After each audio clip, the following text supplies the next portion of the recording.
Sir आपसे सवाल है, पुराने बजट के 3 पैराग्राफ पढ़ दिए, क्या इस सीरियसनेस के साथ वो 2024 लड़ेंगे आप? मेरा एक सिंपल सा क्वेश्चन है ऑपोजिशन से है कि अगर मोदी नहीं तो कौन 2024 में कोई ऐसा है जो कि मोदी के अगेंस्ट सिंगल प्रेजेंस लेके लड़ सके? मोदी के अगेंस्ट अंजना जी है ना? अंजना जी बेहतर होंगी, कम से कम झूठ तो नहीं बोलती हैं। सबसे पहले तो हिचकिचाहट हटानी पड़ेगी। अपने नेता से ज्यादा क्षमता मुझ में देखते हैं। ये तो चिंता की बात होनी चाहिए कांग्रेस के लिए। जो आप अडानी कर रहे हैं, आपका एजेंडा क्या है? आप क्या इस इशू में मोदी जी को घेर के वोट खरीदना चाह रहे हैं कि आप सच में जांच चाहते हैं? और अडानी को कॉन्ट्रैक्ट आपकी सरकार में भी मिला था, तो अगर वो इलीगल नहीं था तो ये इलीगल कैसे हो गया? तो अब कैसे? तो फिर जो आप राम मंदिर बनवा रहे हैं, शिव मंदिर बनवा रहे हैं, उसके पैसे कहाँ से आ रहे हैं? तो आप धर्म की राजनीति करना चाहते हैं। इन बच्चों के लिए हम पेड़, पानी और ये जो ग्लेशियर बचा रहे हैं, मैं तो कहता हूँ ग्लेशियर को पिघल जाने दीजिए, ये साले डूब के मर जाएंगे। जहरीली शराबे से मौत होती है, ग्रेजुएशन की डिग्री 3 साल की 6 साल पे मिलती है, और जो एसएससी के छात्रों को पटना में पिटाया होता है, मुख्यमंत्री जी को पता तक नहीं होता। क्या इसी की जरिए 24 में आ पाएंगे?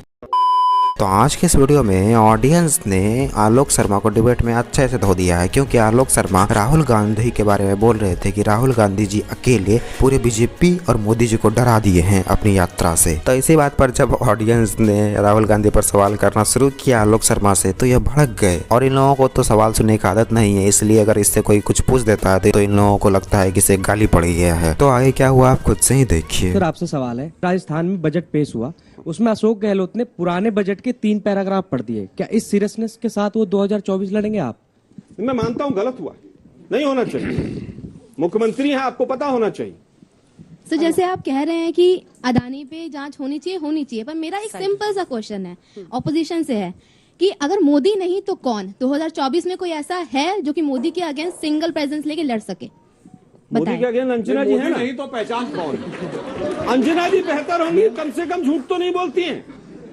देश का प्रधानमंत्री अगर सारा दिन झूठ बोलता है, झूठ बोलकर देश को गुमराह करता है, चुनाव से पहले भी और चुनाव के बाद भी, अब उसके सवाल का जवाब दीजिए। मोदी जी से बेहतर बहुत लोग हैं इस देश के अंदर, 140 करोड़ लोग। वो पूछ रही है विपक्ष का कौन सा नेता है जो उनको चुनौती दे? में सैकड़ों लोग ऐसे हैं जो मोदी जी से बेहतर प्रधानमंत्री। राहुल जी का नाम क्यों नहीं लेते? मैं वापस आता हूँ, राहुल जी का नाम क्यों लेने में हिचकिचा रहे? मैं फिर ये गंभीर डिबेट हो रही है। कांग्रेस पार्टी का कैंडिडेट है, वो स्वाभाविक है। माननीय राहुल गांधी जी हैं। हाँ, तो आप नाम लेते सीधा, जैसे उसने पूछा था राहुल गांधी बोलते। मैं फिर कह रहा हूँ, इतना घूम फिर के आए सर। लोकतांत्रिक प्रक्रिया में सांसद अपने नेता को चुनते।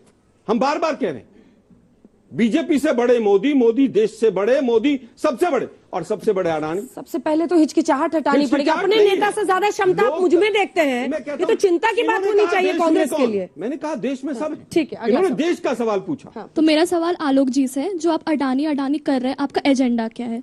आप क्या इस इशू में मोदी जी को घेर के वोट खरीदना चाह रहे हैं कि आप सच में जांच चाहते हैं?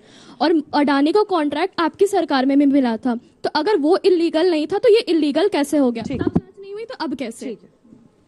जब बात आती है, मेरा सवाल बीजेपी से है कि जब बात आती है बेरोजगारी की और गरीबी की बात आती है, तब बीजेपी ये बोलती है कि क्योंकि कोरोना था इसकी वजह से नहीं बढ़ पाया, इसकी वजह से लोगों को रोजगार नहीं मिल पाया। तो फिर जो आप राम मंदिर बनवा रहे हैं, शिव मंदिर बनवा रहे हैं, उसके पैसे कहाँ से आ रहे हैं? तो आप धर्म की राजनीति करना चाहते हैं? जवाब रुक जाइए सर, एक सेकंड। हाँ, मैं छोटा सा उत्तर पहले, ठीक है, दोनों का जवाब दे दीजिए। पहला उत्तर जवाब दे दूं पहले। हम ना किसी बिजनेसमैन के खिलाफ है, ना अडानी के खिलाफ है। गलत तरीके से एक सवाल मुझे पूछने दीजिए, उसी में बताए ये सवाल ये बच्चे हर कांग्रेस वाले से पूछ रहे हैं, इसका जवाब आप ही दे सकते हैं। मैं उत्तर दे। आपने कहा ना मॉरिशस की शेल कंपनीज के जरिए पैसा का और अपने शेयर्स को इन्फ्लेट किया, यही आरोप है। जब आप जानते हैं कि अडानी ने ये सब गलत तरीके से किया, तो उसी अडानी के इन्वेस्टमेंट को आप राजस्थान और छत्तीसगढ़ में कैंसिल क्यों नहीं करते सर? अगर अनैतिक प्रक्रिया से कोई भी बिजनेसमैन काम कर रहा है तो गहलोत जी क्यों उनके साथ गलबहियां कर रहे हैं? देखिए, मुझे लगता है किसी भी बिजनेसमैन को अधिकार है वो अपना बिजनेस करे, लेकिन सरकार जब पार्टी बनकर मोदी जी जैसे लोग ठेके दिलवाते घूमेंगे, हमें इस पर आपत्ति है। ठीक है, हमें इस पर आपत्ति है कि जब एसबीआई की बात की जाती है, जांच कर रही है, और एसबीआई कहती है कि क्या इन्वेस्टमेंट करेगा उसको हम आने वाले वर्षों में देखेंगे, हमें आपत्ति इस पर है। कैंसिल नहीं करेंगे इन्वेस्टमेंट? देखिए, कैंसिल करिए ना सर, खत्म कीजिए। कैंसिल नहीं कर सकते, नहीं कर सकते। सुधांशु जी वो कह रहे हैं राम मंदिर के लिए पैसा कहां से आ रहा है? अगर लोगों के लिए, नौकरियों के लिए। अंजना जी सवाल का दूसरा भाग था कि जांच तब क्यों नहीं हुई।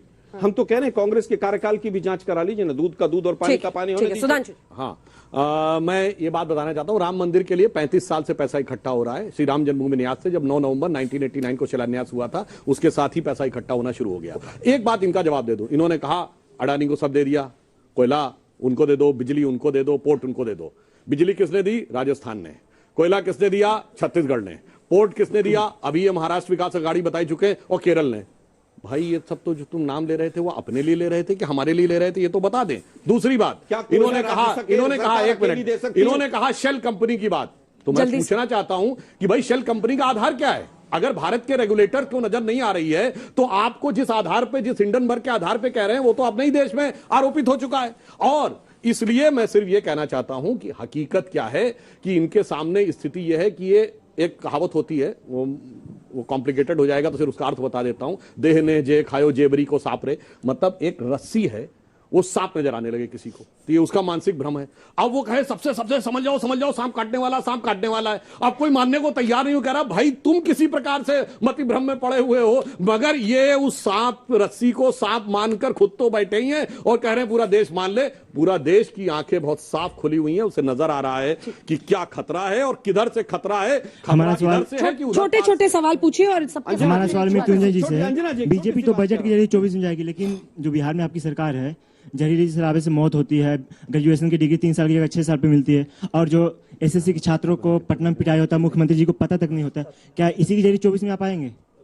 देखिए, बिहार में जब सत्ता में हम लोग आए हैं, इसके बाद से सबको पता है कि बिहार में नौकरियां दी जा रही हैं नौजवानों को। जहरीली शराब पूछा उसने, जहरीली सुना नहीं आप? जहरीली 3 साल का डिग्री 6 साल में डिग्री मिल रही है, ये पूछा वो भी बीजेपी के समय था। इस 6 महीने में जब हम सत्ता में महागठबंधन में आए हैं, जहरीली शराब, इसके बाद से 3 साल की डिग्री 3 साल में। मेरा सवाल सर आलोक सर से आपसे है, आपने एक नया इंडिया का निर्माण किया है चुनाव लड़ने के लिए, मगर इंडिया का जो पहला लेटर है वो घोटालों से भरा है। अगर बात करें इंडियन ऑयल घोटाला 1976 पहला घोटाला, IN से नेशनल हेराल्ड केस, D से दूरसंचार घोटाला, सवाल क्या? सवाल बताइए ना। ये आपने जो फुल फॉर्म बताया सब घोटाला पता है, नहीं वो सुन लीजिए सर, आपकी बात काट रहे हैं, ऐसा नहीं भाजपा के कार्यकर्ता हो।